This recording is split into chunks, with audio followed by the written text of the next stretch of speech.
As human beings, we're inevitably influenced by the culture we grow up in. But when someone grows up in a pagan culture and suddenly claims to be receiving revelations from God, we'd better not see the imprint of pagan theology on those revelations.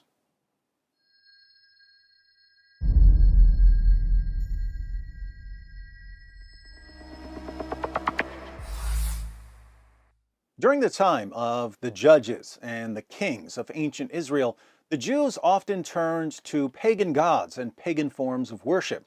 But by the first century AD, the time of Jesus and Paul, the Jews were done flirting with false gods. They had utter contempt for the beliefs and practices of the pagans.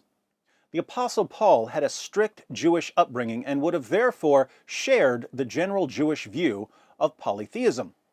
But Paul was no ordinary Jew. He was a Pharisee, a member of the most rigid sect, and even among Pharisees, Paul was considered especially zealous. Why is this relevant? Well, there are Muslims who try to explain the origin of Christianity by claiming that Paul was influenced by Greco-Roman polytheists. Paul was so mesmerized by all of the gods of the pagans that he deified Jesus as a form of compromise.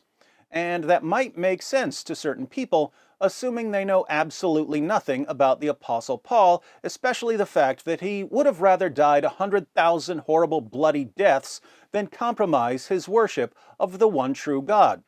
Paul became a Christian because he met Jesus, and his encounter with Jesus caused him to re-examine Old Testament prophecies about the Messiah, ultimately convincing him that the law and the prophets were all looking forward to the life, death, and resurrection of Jesus.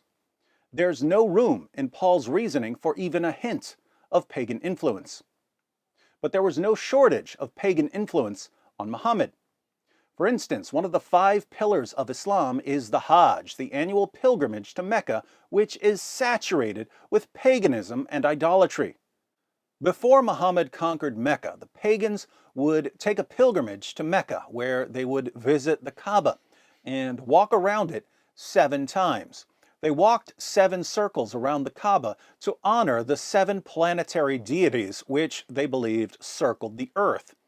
They would kiss the black stone, one of the many stones in the ancient Near East that received worship. They would run back and forth between the hills of Safa and Marwa. Remind me, what do Muslims do when they take the pilgrimage to Mecca?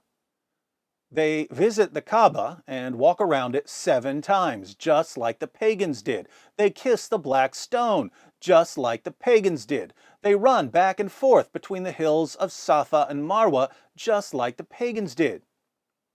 But let me guess, if it looks like paganism, and walks like paganism, and talks like paganism, it must be pure monotheism in disguise, right?